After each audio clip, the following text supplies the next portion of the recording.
ಶ್ರೀ ಗುರು ರಾಘವೇಂದ್ರ ಸ್ವಾಮಿಗಳ 431ನೇ ವರ್ಧಂತಿ ಮಹೋತ್ಸವ ಇದೇ ಫೆಬ್ರವರಿ 18ನೇ ತಾರೀಕಿನಿಂದ 24ನೇ ತಾರೀಕು ತನಕ 7 ದಿನಗಳ ಕಾಲ ನಡೀತಾ ಇದೆ. ರಾಯರ 405ನೇ ಪಟ್ಟಾಭಿಷೇಕ ಹಾಗೂ 431ನೇ ಹುಟ್ಟುಹಬ್ಬದ ಆಚರಣೆ ಇದಾಗಿರುತ್ತದೆ.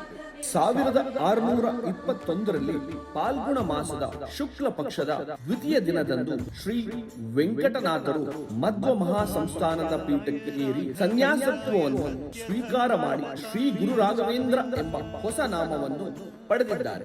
ಈ ವರ್ಧಂತಿ ಮಹೋತ್ಸವದ 7 ದಿನಗಳು ಬೆಳಗ್ಗೆ ಬೇಗನೆ ರಾಯರಿಗೆ ಹೂವಿಟ್ಟು ನೈವೇದ್ಯವನ್ನು ಅರ್ಪಿಸಿ ರಾಯರಿಗೆ ಪ್ರಿಯವಾದಂತಹ ತುಳಸಿ ದಳದಿಂದ ಪೂಜಿಸುತ್ತಾ ಪೂಜ್ಯಾಯ ರಾಘವೇಂದ್ರಾಯ ಸತ್ಯ ಧರ್ಮರತಾಯ ಚ ಭಜತಾಂ ಕಲ್ಪವೃಕ್ಷಾಯ ನಮತಾನ್ ಕಾಮಧೇನವೇ ಅಂತ 108 ಬಾರಿ ಹೇಳಿಕೊಳ್ಳುತ್ತಾ ಪೂಜಿಸಿದರೆ ನಿಮ್ಮ ಇಷ್ಟಾರ್ಥಗಳೆಲ್ಲ ನೆರವೇರುತ್ತದೆ ಹಾಗೂ ನಿಮ್ಮ ಕಷ್ಟಗಳೆಲ್ಲ ತೀರುತ್ತೆ ಅನ್ನುವ ಒಂದು ನಂಬಿಕೆ ಇದೆ. ಯಾರಿಗಾದ್ರೂ 7 ದಿನಗಳ ಕಾಲ ಸೇವೆ ಮಾಡಲು ಆಗುತ್ತಿಲ್ಲ ಅಂದ್ರೆ ತೊಂದರೆ ಇಲ್ಲ. ವರ್ಧಂತಿ ಮಹೋತ್ಸವದ ಕೊನೆಯ ದಿನ ಅಂದ್ರೆ 24 ತಾರೀಕು ಫೆಬ್ರವರಿ ಮಂಗಳವಾರ ರಾಯರ ಜನ್ಮದಿನ ಭಕ್ತಿಯಿಂದ ಬೇಡಿಕೊಂಡು ಪೂಜೆ ಮಾಡಿ ರಾಯರ ಕೃಪೆಗೆ ಪಾತ್ರರಾಗ.